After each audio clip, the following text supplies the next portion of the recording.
Reasons for not getting the desired results. जो secondary sector है उसका सिंपल मतलब है रॉ मटेरियल को प्रोसेस करके कुछ और बनाना। आसान भाषा में प्रोसेस करना जरूरी है, वो सेकेंडरी सेक्टर का पार्ट है। अब उसमें हजारों चीजें हैं। एग्रीकल्चर को प्रोसेस करना, पीवीसी को प्रोसेस करना, इलेक्ट्रॉनिक कंपोनेंट को प्रोसेस करना, रबर को प्रोसेस करना, टेक्सटाइल को प्रोसेस करना, ये सब चीजें। तो इंडस्ट्रियल पॉलिसी से कुछ सेक्टर्स का तो फायदा हुआ, बहुत से सेक्टर इससे फायदा नहीं उठा पाए because of non existent environment for that. आज भी अभी पीयूष गोयल ने क्रिटिसाइज किया स्टार्टअप इंडस्ट्री को कि तुम लोग टिकटॉक बना रहे हो, तुम लोग ये ड्रीम 11 बना रहे हो, तुम लोग ये कर रहे हो, वहां चाइना में देखो ऐसा वैसा। तो फिर उसके रिप्लाई में एक एंटरप्रेन्योर ने बोला कि I had already put a proposal और मेरा इन्वेस्टमेंट 2000 करोड़ का था और आपने ये बोला कि आप कर लो, प्रोडक्ट बना लो, फिर देखेंगे। तो बोला कि मैं कौन सा एंटरप्रेन्योर 2000 करोड़ इन्वेस्ट कर ले विदाउट एनी गारंटी कि गवर्नमेंट मेरा प्रोडक्ट लेगी भी नहीं। आज भी हर सेक्टर फायदा नहीं उठा पा रहा इंडस्ट्री सेक्टर। तो ये तो 1991 की बात है। चीजें इंप्रूव हुई हैं, बट उस टाइम पे भी जैसे कि मैंने आपको एग्रीकल्चर में बताया, बड़ी स्कीम्स का फायदा, बहुत जबरदस्त स्कीम का फायदा बड़े फार्मर उठा रहे हैं। स्मॉल एंड मार्जिनल फार्मर्स जिनकी लैंड होल्डिंग्स का साइज 1 हेक्टेयर से 2 हेक्टेयर के बीच में, वो लोग तो नहीं फायदा उठा पा रहे, ये तो बड़े बड़े फार्मर्स उठा पा रहे हैं। वैसे ही इन पॉलिसीज का फायदा बड़े बड़े इंडस्ट्रियलिस्ट उठा रहे थे। तो ये समझ में आ रहा है कि पूरे सेक्टर को फायदा नहीं मिला, कुछ ने फायदा उठाया। मैन्युफैक्चरिंग एक सेक्टर की बात तो है नहीं, बहुत बड़ा सेक्टर है। जिस तरीके से स्मॉल एंड मार्जिनल फार्मर्स ने फायदा नहीं उठाया, उसी तरीके से यहां क्यों नहीं उठा पाए? क्योंकि कंसिस्टेंट इनफॉर्मल इकोनॉमी है। आज भी मैक्सिमम चीजें इनफॉर्मल में हो रही हैं। गवर्नमेंट इस बात को प्रॉपरली फोकस नहीं कर पाई कि ये जितने भी हमने फायदे रखे हैं, लिबरलाइजेशन, प्राइवेटाइजेशन, ग्लोबलाइजेशन वगैरह वगैरह, या स्कीम लाई है हमने, तो एज सच इनफॉर्मल इकोनॉमी से फायदा नहीं उठा पाएगी। जो रजिस्टर्ड नहीं है, जिनको कोई सपोर्ट सिस्टम नहीं है, जिनके पास इंटरनेशनल कनेक्शंस नहीं है। अब जब इंडस्ट्रीज को खोला तो बहुत सी चीज तो आपको बाहर की कंट्री से सीखना था। एक सिंपल एग्जांपल ले लो, वाइन मेकिंग। इंडियन वाइन जो है, red wine, white wine, it's something which is still at a very nascent stage.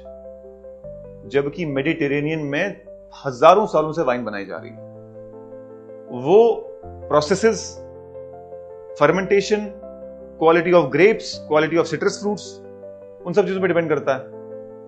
तो आज भी अगर आप कंपेयर करो वाइन इंडस्ट्री ऑफ मेडिटेरेनियन की बात क्यों कर रहा हूं मैं? क्योंकि वहां नेचुरली सिट्रस फ्रूट्स बहुत अच्छे ग्रो होते हैं, ग्रेप्स की बहुत अच्छी क्वालिटी होती है, तो बेस्ट क्वालिटी ऑफ ग्रेप्स से वो बनता है। जो हमारे लिए बेस्ट वो होते हैं ना, क्या बोलते हैं उसको, क्या बोलते हैं सूखे हुए ड्राई फ्रूट को, उसके किशमिश। वो वर्स्ट ऑफ द क्वालिटी, जो हमारे लिए बेस्ट ऑफ द किशमिश है, वो वहां के वर्स्ट क्वालिटी ग्रेप से बनता है। अब आप सोचो कि किस क्वालिटी ऑफ ग्रेप्स की वाइन बन रही होगी। अब यहां महाराष्ट्र में सूला वाइन यार्ड्स करके, और बहुत सारी काउंटर वेलिंग ड्यूटी लगाई जाती है इंटरनेशनल वाइन्स पे। क्यों? आपको बॉर्डो और इंटरनेशनल वाइन जो है, बड़े फेमस ब्रांड यहाँ इंडिया में बड़े महंगे मिलेंगे। हालांकि इतने महंगे वो है नहीं, क्योंकि सरकार अपनी इंडस्ट्री को प्रोटेक्ट करने के लिए काउंटर वेलिंग ड्यूटी लगा रही है। 75 साल में वाइन बनाना नहीं सीखे,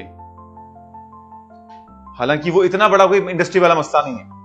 ठीक है, आपको प्रोसेसिंग यूनिट्स चाहिए वगैरह वगैरह, तो फिर यार 75 सालों में इलेक्ट्रॉनिक कंपोनेंट को मैन्युफैक्चर करना, उसकी इंडस्ट्री करना, ऑटोमेशन करना अपने आप में बहुत बड़ी चीज थी। समझ गए? तो इनफॉर्मल सेक्टर को कहां कोई इंटरनेशनल कनेक्शन है, कहां फॉरेन जाके वो किसी इंडस्ट्री को विजिट करेंगे, कहां वो देखेंगे? समझ रहे हो? तो ये इनकंसिस्टेंट फॉर्मल इकोनॉमी का भी एक रीजन है कि इसका फायदा नहीं। रीजनल डिस्पैरिटीज का मतलब है कि हर area all over India industrial policy का फायदा नहीं उठा पाया। अब जेन को वही देख लो। ठीक है, बाहर की इन्वेस्टमेंट अलाउड नहीं थी, बाहर आके यहाँ बंदा, इन्वेस्टमेंट तो अलाउड थी, बाहर का बंदा आके यहाँ ओन नहीं कर सकता था लैंड, बट लीज तो कर सकता था। जैसे कि आपने सुना होगा ताज विवांता जो कश्मीर में है, उसका फाउंडेशन स्टोन रखा शेख अब्दुल्ला ने, सॉरी उसकी डील, लैंड की लीज की डील शेख अब्दुल्ला ने की, उसका फाउंडेशन स्टोन रखा फारूक अब्दुल्ला ने, और उसका इनॉग्रेशन किया उमर अब्दुल्ला ने। 3 जनरेशन के बाद वो होटल बना, लेकिन बना ना। ताज विवांता तो लोकल ब्रांड है नहीं, यानी लीजिंग तो हो सकती थी, या लेट्स से लीजिंग नहीं थी, तो यहाँ के लोग नहीं थे इतने सक्षम कि वो इंडस्ट्री सेटअप करते हैं। जम्मू वाज बेस्ट, कश्मीर में तो फिर भी लॉजिस्टिक का इशू है, ट्रांसपोर्टेशन कॉस्ट बहुत ज्यादा है, रास्ते बंद रहते हैं, बर्फबारी है। मोस्ट सुटेबल तो जम्मू है। कश्मीर में लॉ एंड ऑर्डर सिचुएशन है, मिलिटेंसी है, बाकी सब चीजें हैं। उसकी वजह से क्या होता है, बंद कॉल थी, उसके बाद अटैक्स थे, सिक्योरिटी बहुत का प्रॉब्लम था। बट अगर हम अपने जम्मू प्रोविंस की बात करें, पूरे जम्मू प्रोविंस की भी और जम्मू सिटी की भी, आप अगर सर्च करोगे ना इंटरनेट पे last terrorist attack in Jammu city, तो आपको ऑप्शन ही कुछ नहीं दिखेगा, एक भी न्यूज नहीं आएगी। जम्मू तो was always stable from the perspective of security. और ऐसा नहीं कि बिल्कुल भी डेवलप नहीं हुई, बड़ी ब्रह्मना में हुई, सांबा में हुई, कठुआ में हुई, बट क्या उस लेवल की हुई? इनफॉर्मल इकोनॉमी की अवेयर नहीं है, नॉलेज नहीं है, एक्सपर्टीज नहीं है, सपोर्ट सिस्टम नहीं है। और गवर्नमेंट अगर इनफॉर्मल इकोनॉमी को सपोर्ट करे भी तो कैसे करे? हाँ भाई, हम भेज रहे हैं आपके पास बंदे ट्रेन करने के लिए, तो क्या उसका है कि गारंटी की गवर्नमेंट ने पैसा इन्वेस्ट किया, इनको तेज किया तो ये वही काम करेंगे? जब आप रजिस्टर्ड होते हो गवर्नमेंट के साथ, आप टैक्स नेट में होते हो, तो आपको सब जो जवाबदारी होती है, आपके प्रॉपर अकाउंट में पैसा आता है, आपको मॉनिटर किया जाता है। जैसे अगर आप होम लोन भी लोगे 5-6 लाख का भी, तो बैंक आपको मॉनिटर करने आएगी कि जो आपको 2 लाख का इंस्टॉलमेंट रिलीज किया था, फाउंडेशन डाल दी ना, ये लो नेक्स्ट इंस्टॉलमेंट। फिर आपने वो खर्चा किया, अच्छा आप दीवार खड़ी कर दी, हाँ ये लो, किसके लिए? लेंटर के लिए। इस तरीके से फॉलो अप होता है। लेकिन कैसे करोगे इनफॉर्मल इकोनॉमी का? वो आज यहां पर है टपरी वाला, कल वो वहां होगा, परसों वो वहां होगा, तो कैसे हेल्प करोगे उसकी? कोशिश गवर्नमेंट ने की है, ऐसा नहीं गवर्नमेंट ने कोशिश नहीं की है, but it was a half baked approach. और इसके दौरान बहुत हिस्ट्री को कंपेयर करोगे तो India was going through a lot of wars, lot of global economic problems, nuclear test की वजह से सैंक्शंस, बहुत कुछ हो रहा था साथ साथ। एमएसएमई की मैं बात कर रहा हूं अभी, MSME micro small and medium, तो एक्चुअली तो इनफॉर्मल है ही। वो जो इनफॉर्मल होगा वो लार्ज तो होगा नहीं, वो तो एमएसएमई में ही होगा ना। एमएसएमई क्या है? छोटी छोटी इंडस्ट्रीज। तो इनफॉर्मल तो हमेशा छोटा ही होगा ना। अगर वो फॉर्मल बन जाएगा तो बहुत बड़ा बन जाएगा। कलाड़ी बनाने वाला तो घर में कलाड़ी बना रहा है ना, गोलगप्पे बेचने वाला तो घर पे बना रहा है ना, वो कहां फैक्ट्री लगा के बना रहा है? वो तो माइक्रो ही होगा, माइक्रो से भी छोटा ही होगा। ये तो थोड़ा बहुत ऑर्गेनाइज हो भी जाएगा तो स्मॉल हो जाएगा, मीडियम हो जाएगा, लार्ज तो नहीं होगा कभी। और क्या रीजन रहा? Inadequate infrastructure. आज के टाइम पे आपको फील होता है railway, Vande Bharat, airports, roads, tunnels, highways, आज के टाइम में फील होता है, लिटरली फील होता है। ये लिटरली क्यों फील हो रहा है हमको? क्योंकि हमने वो इंफ्रास्ट्रक्चर कभी देखा ही नहीं। जम्मू जैसे टीयर 2 सिटी में भी वैसा इंफ्रास्ट्रक्चर क्रिएट हुआ। अब इसका मल्टीप्लायर इफेक्ट होगा। ये मनी मल्टीप्लायर की बात नहीं है। मनी मल्टीप्लायर का मतलब होता है कि बैंकिंग सिस्टम में ज्यादा पैसा आ रहा है तो वो मल्टीप्लाई करके double triple case. Money multiplier पे भी सवाल डाले मैंने, और इस वाले मल्टीप्लायर पे भी। मल्टीप्लायर का मतलब है कि एक ऐसी इंडस्ट्री जिसका इंपैक्ट सिर्फ उस पर नहीं होगा बल्कि मल्टीपल चीजों पर हो जाएगा। फॉर एग्जाम्पल, रोड बनी तो रोड के इर्द गिर्द दुकानें भी बन जाएंगी। रोड बनी तो जिस एरिया को कवर करने के लिए पहले 2 घंटे लगते थे, अब आधा घंटा लग रहा है, तो यहां से वहां प्रोडक्ट ले जाना आसान हो गया। जो बंदा 2 घंटे ट्रैवल करके यहां नहीं पहुंच सकता था जॉब करने के लिए, वो भी जा रहा है, आधे घंटे में पहुंच रहा है।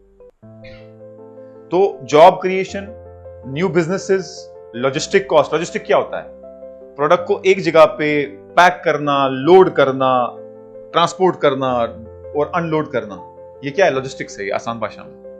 जितना कम लॉजिस्टिक कॉस्ट और टाइम होगा उतना अच्छा बिजनेस होगा। पहले कश्मीर पहुंचते पहुंचते 8-9 घंटे लग जाते थे, आज 5.5 घंटे में पहुंच जाते हो आप। ट्रेन से 4 घंटे में पहुंच जाओगे, वंदे भारत से 3 घंटे में पहुंच जाओगे। इससे क्या होगा?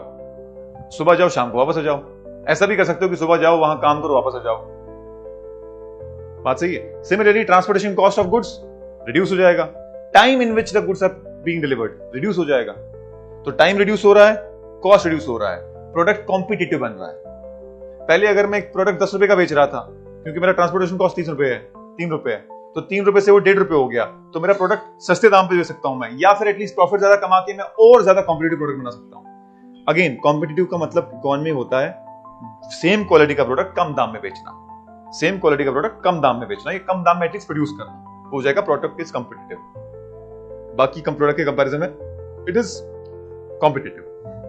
तो इनएडिक्वेट इंफ्रास्ट्रक्चर था, चाहे वो टेक्नोलॉजी का इंफ्रास्ट्रक्चर देख लो, चाहे वो फैक्ट्री देख लो, चाहे वो रोड देख लो, चाहे वो बिजली का कनेक्शन देख लो। जब बिजली नहीं रहेगी तो इंडस्ट्री कैसे चलाओगे आप? अभी मेरा एक फ्रेंड है जिसने पुलवामा में कोल्ड चेन स्टोरेज डेवलप किया, तो उसको बिजली का कनेक्शन नहीं मिल रहा था। इंडस्ट्री को स्पेशल कनेक्शन होता है, और ये इंडस्ट्री जब आप डेवलप करते हो होता ही उस एरिया में कर सकते हो जिस एरिया में सरकार ने इंफ्रास्ट्रक्चर दिया होता है। तो वो बोल रहा था कि मुझे पर डे कॉस्ट बिजली का 30,000 लगता है अगर मुझे अपना जनरेटर ऑन करना पड़ा तो। जनरेटर तो रखना ही पड़ता है। अब ऐसा तो अमेरिका में भी नहीं होगा कि थोड़ा बहुत फ्लक्चुएशन नहीं होगा लाइट का, और यू कैन नॉट अफोर्ड हल्का भी से फ्लक्चुएशन। तो जैसे फ्लक्चुएशन होता है ऑटोमेटिकली ट्रांसफार्मर ये जनरेटर ऑन हो जाता है। लेकिन उसे बोला कि जब मुझे हाई वो ट्रांसफार्मर नहीं लगा के दे रहे थे यहाँ पर, तो मुझे पर डे 30,000 रुपए सिर्फ पेट्रोल का कॉस्ट आता था मेरी कोल्ड चेन स्टोरेज को रनिंग करने के लिए। बिजली प्रॉपर नहीं होगी तो आप क्या एक इंडस्ट्री चलाओगे? जैसे कि गैंग्स ऑफ वासेपुर में बोलता है, तो क्या रे बाहुबली बनेगा रे, क्या गुंडा बनेगा तू, वैसे क्या इंडस्ट्रीज बनेगा तू बिना बिजली के।